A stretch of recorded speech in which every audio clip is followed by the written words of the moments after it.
शांति।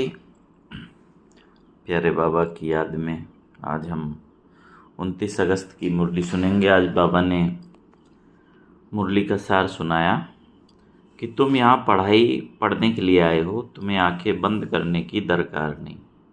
पढ़ाई आंखें खोलकर पढ़ी जाती है ना। बाबा के क्लास में कई बच्चे आंखें बंद कर लेते हैं, इसलिए बाबा ने बोला कि जैसे लौकिक स्कूलों में भी आंखें खुली रखते हैं पढ़ाई के समय, तो ये भी पढ़ाई है, इसलिए आंखें खुली रखनी है। प्रश्न है, भक्ति मार्ग में कौन सी आदत भक्तों में होती है जो अब तुम बच्चों में नहीं होनी चाहिए, है ना। क्योंकि हमारा मार्ग अलग हो गया ना, भक्ति का फल मिल गया ज्ञान, तो भक्ति मार्ग की जो आदत है वो हमें चेंज करनी है। बाबा ने बोला कौन सी आदत नहीं होनी चाहिए। बाबा ने उत्तर दिया, भक्ति में किसी भी देवता की मूर्ति के आगे जाकर कुछ न कुछ मांगते रहते हैं, उन्होंने मांगने की आदत पड़ जाती है। लक्ष्मी के आगे जाएंगे तो धन मांगेंगे, लेकिन मिलता कुछ नहीं। अब तुम बच्चों में यह आदत नहीं होनी चाहिए। तुम तो बाप के वर्षे के अधिकारी हो, तुम सच्चे विचित्र बाप को देखते रहो, इसमें ही तुम्हारी सच्ची कमाई है। मांगना कुछ भी नहीं, बिन मांगे सब कुछ मिल जाता है। जैसे सूर्य के सामने मांगना नहीं पड़ता, धूप को स्वतः मिलती है, वैसे परमात्मा शक्तियों का गुणों का सागर है ना। सब कुछ अपने आप मिल जाता है। ओम शांति। रूहानी बाप बैठ रूहानी बच्चों को समझाते हैं, यह पाठशाला है, परंतु यहाँ कोई चित्र अर्थात देहधारी को नहीं देखना है। यहाँ देखते भी बुद्धि उस तरफ जानी चाहिए जिसको कोई चित्र नहीं है, माने शिव बाबा निराकार। स्कूल में बच्चों का अटेंशन हमेशा टीचर में रहता है, क्योंकि वह पढ़ाते हैं तो ज़रूर उनका सुनना है, फिर रिस्पॉन्ड करना है। टीचर प्रश्न पूछेगा तो इशारा करेंगे ना, मैं बताता हूँ। यहाँ यह है विचित्र स्कूल, क्योंकि विचित्र पढ़ाई है जिसका कोई चित्र नहीं है, तो पढ़ाई में आंखें खोल कर बैठना चाहिए। स्कूल में टीचर के सामने कभी आंखें बंद करके बैठते हैं क्या?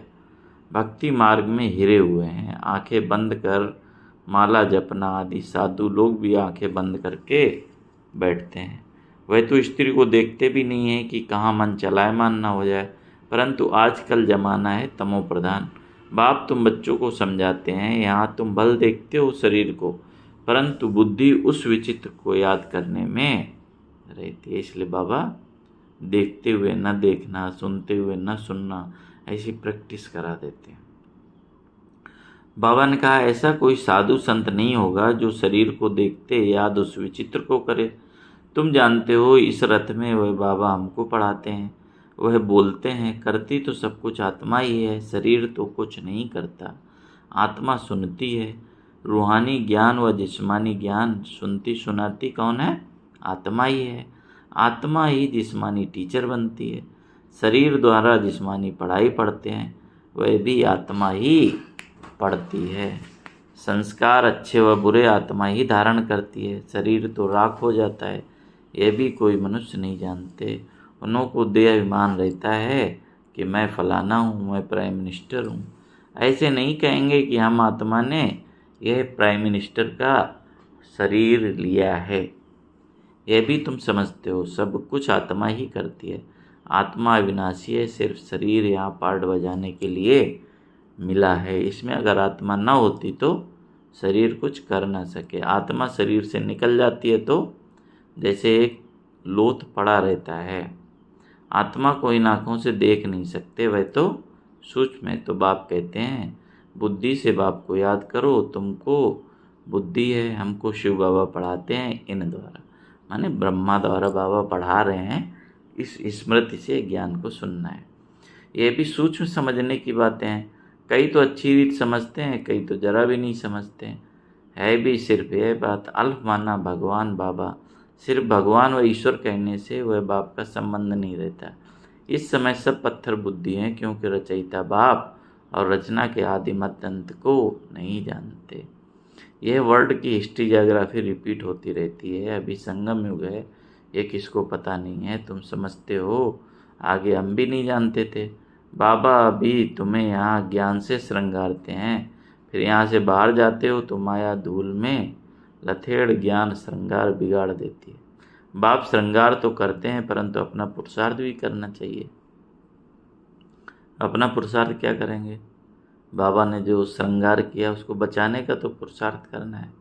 बाबा ने जो पढ़ाई उसको रिवाइज करने का, मनन चिंतन का, होमवर्क करने का, है ना। तो केवल अगर टीचर पढ़ाए बच्चा कुछ ना करे तो कैसे होगा? तो इसलिए बाबा कहते हैं अपना पुरुषार्थ भी करना चाहिए। कई बच्चे मुख से ऐसा बोलते हैं जैसे जंगली, श्रृंगार जैसे कि हुआ ही नहीं है, सब भूल जाते हैं। लास्ट नंबर में जो स्टूडेंट बैठे रहते हैं उनकी पढ़ाई में इतनी दिल नहीं लगती है। हाँ, फैक्ट्री आदमी सर्विस कर साहूकार बन जाते हैं, पढ़ा हुआ कुछ नहीं। यह तो बहुत ऊंच पढ़ाई है।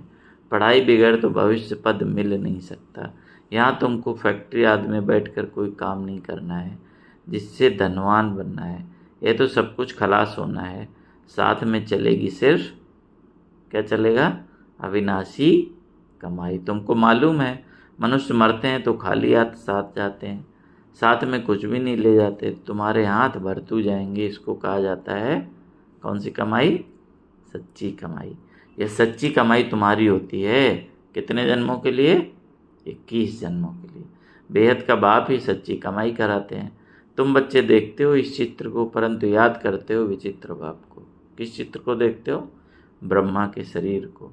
लेकिन याद किसको करते हो? विचित्र बाप को। क्योंकि तुम भी आत्मा हो, तो आत्मा अपने बाप को देखती है, उनसे पढ़ती है।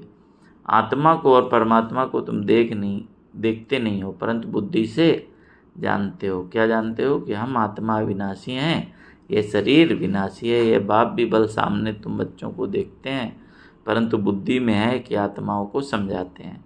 अभी बाप तुम बच्चों को सिखलाते हैं, वह सच ही सच है, इसमें झूठ की रत्ती नहीं। तुम सचखंड के मालिक बनते हो। यह है झूठ खंड है कलयुग, सचखंड है सतयुग। रात दिन का फर्क है। सतयुग में दुख की बात होती नहीं, नाम ही है सुखधाम। उस सुखधाम का मालिक तो बेहद का बाप ही बनाएंगे।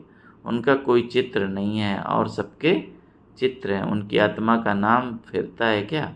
उनका नाम ही है शिव। माने क्योंकि कोई भी दूसरा शरीर धारण नहीं करते, इसलिए उनका नाम हमेशा शिव ही है। और सबको आत्मा ही आत्मा कहते हैं। बाकी शरीर का नाम पड़ता है। शिवलिंग है निराकार, ज्ञान का सागर, शांति का सागर। ये शिव की महिमा है। वह बाप भी है तो बाप से ज़रूर वर्षा मिलना है। रचना को रचना से वर्षा नहीं मिलता, वर्षा रचयिता देंगे अपने बच्चों को। अपने बच्चे होते भाई के बच्चों को वर्षा देंगे क्या? यह भी बेहद का बाप अपने बेहद के बच्चों को वर्षा देते हैं। ये पढ़ाई है ना। जैसे पढ़ाई से मनुष्य बैरिस्टर बनते हैं, पढ़ाने वाले से और पढ़ाई से योग रहता है। यह तो पढ़ाने वाला है विचित्र। तुम भी आत्माएं हो विचित्र। बाप कहते हैं मैं आत्माओं को पढ़ाता हूँ। विचित्र माने जिसका कोई आकार ना हो, चित्र ना हो, है ना। तो बाबा कहते हैं जैसे बाबा का निराकारी है, वैसे तुम आत्माएं भी अपने को निराकारी समझो। ये तो पार्ट बजाने के लिए शरीर लिया है। तुम भी समझो हमको बाप पढ़ाते हैं, एक ही बार बाप आकर पढ़ाते हैं। पढ़ती तो आत्मा है, दुख सुख आत्मा भोगती है, परंतु किसके द्वारा? शरीर द्वारा। आत्मा निकल जाए तो फिर शरीर को कितना भी मारो, जैसे मिट्टी को मारते हो, तो बाप बार बार समझाते हैं अपने को आत्मा समझ, बाप को याद करो। आज कितनी बार बाबा ने आत्मा का पार्ट पक्का कराया। ये तो बाबा जानते हैं, नंबरवार धारणा करते हैं। कोई तो बिल्कुल जैसे बुद्धू हैं, कुछ नहीं समझते। ज्ञान तो बड़ा सहज है, अंधा लूला लंगड़ा भी समझ सकते हैं, क्योंकि यह तो आत्मा को समझाया जाता है। आत्मा लूली लंगड़ी नहीं होती, शरीर होता है। बाप कितना अच्छी रीत बैठ समझाते हैं, परंतु भक्ति मार्ग की आदत आंख बंद करके बैठने की पड़ी है। तो यहाँ भी आंखें बंद कर बैठते हैं। जैसे कैसे बैठते हैं? जैसे मत वाले।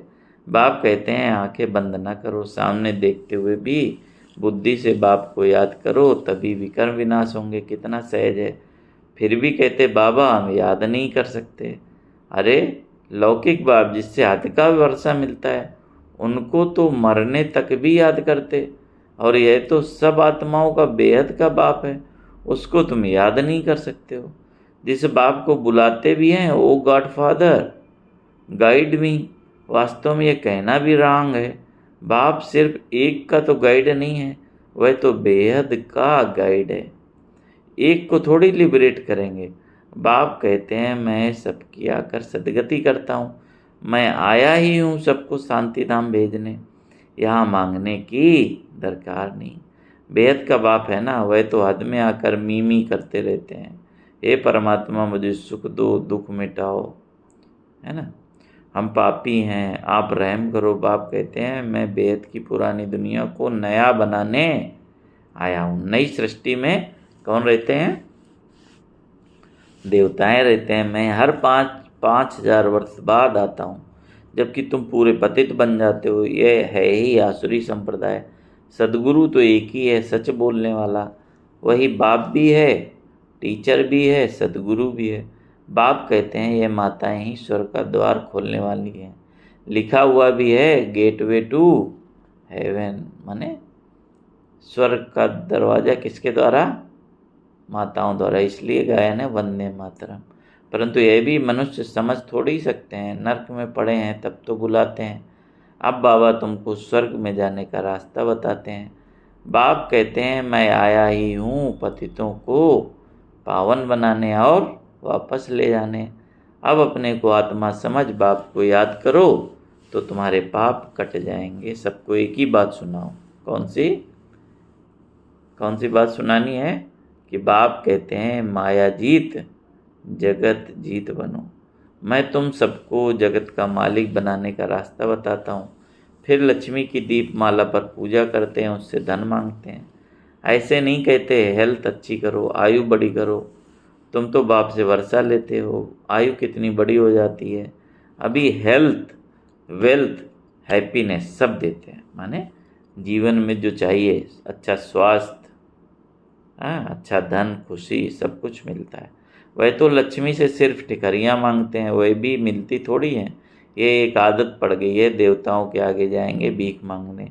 यहाँ तो तुमको बाप से कुछ भी मांगना नहीं है। तुमको तो कहते हैं मामेकम याद करने से मालिक बन जाएंगे, और सृष्टि चक्र को जानने से चक्रवर्ती राजा बन जाएंगे। याद करने से क्या होगा?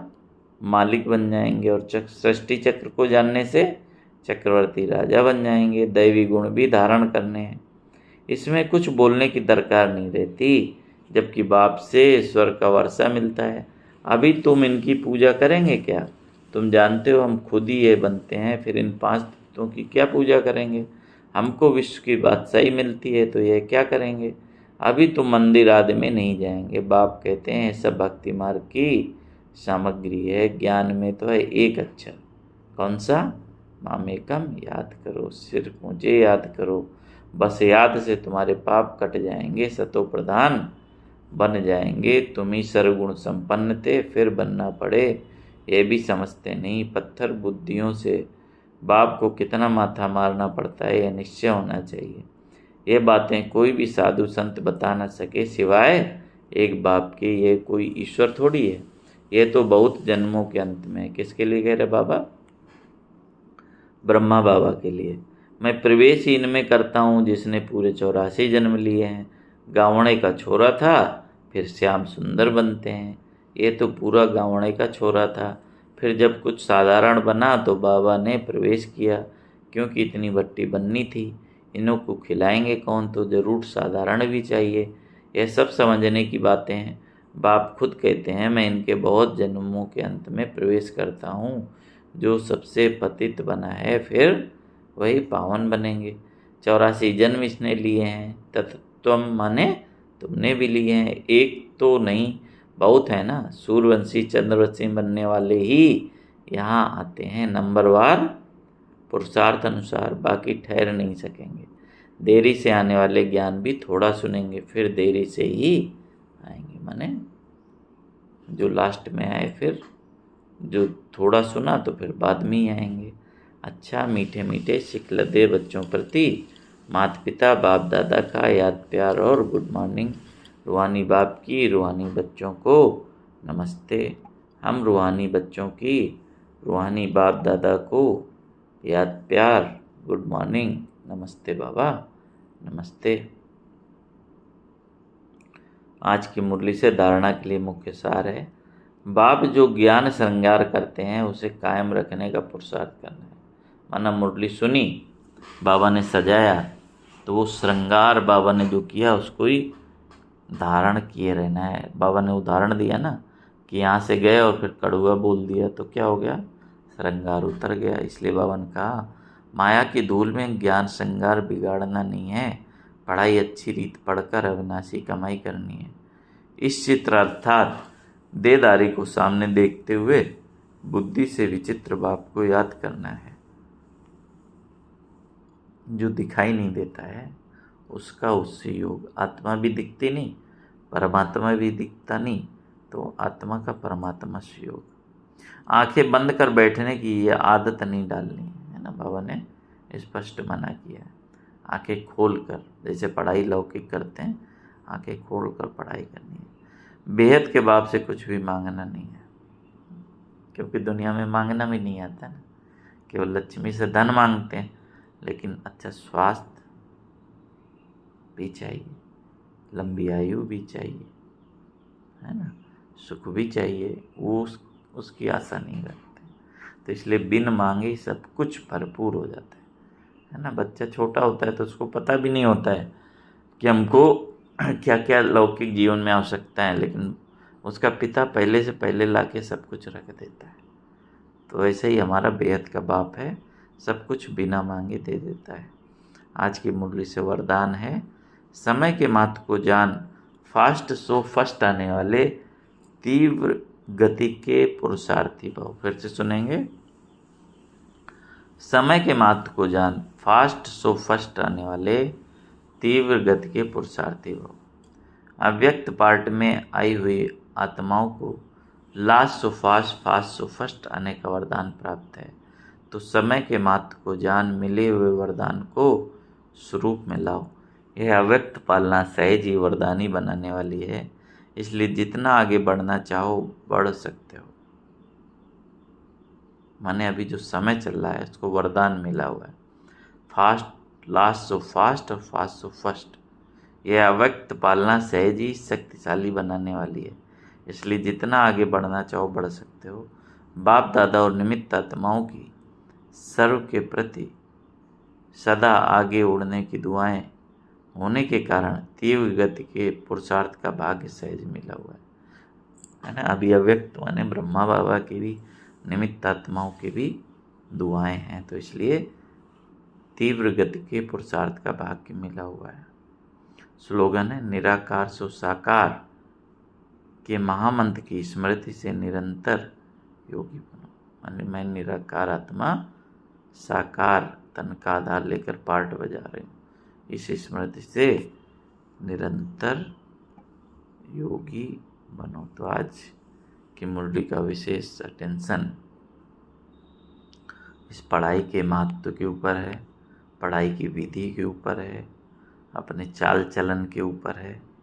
तो आज पूरे दिन की दिनचर्या में, है ना, बाबा जैसा हमें देखना चाहता है, जैसा साज श्रृंगार करके नई दुनिया में ले जाना चाहता है, तो उसी प्रमाण हमारी दिनचर्या हो। भगवान से कुछ भी मांगने की आदत को छोड़ना है। सब कुछ बिन मांगे मिलता है, बस उस प्रभु की याद में शिव बाबा से योग लगाकर रखना है। और पढ़ते समय विशेष अटेंशन देना है कि मैं आत्मा पढ़ रही हूँ, निराकार हूँ। ऐसे पढ़ाने वाला भी निराकार है, साकार रथ का आधार लेकर हमको पढ़ा रहा है। तो ये जन्म जन्म की कमाई है, सुख शांति समृद्धि सब कुछ बाबा से प्राप्त होता है। तो ऐसा श्रेष्ठ भाग्यवान हम आत्मा हैं, और मैं आत्मा इस शरीर की मालिक हूँ, ऐसा महसूस करके सारे दिन कर्म करना है। 1 मिनट बाबा की याद से बाबा को दिल का धन्यवाद अर्पण करते हुए बाबा की स्मृति में टिक कर आज सारे कर्म करेंगे। कर्मयोगी बनकर, राजयोगी बनकर बाबा की याद हमारे हर कर्म में समाहित हो, और हमारा श्रृंगार बिगड़े नहीं। अब घर चलने की तैयारी करनी है, वरदानी समय है, लास्ट शो फास्ट आना है। अच्छा, ओम शांति।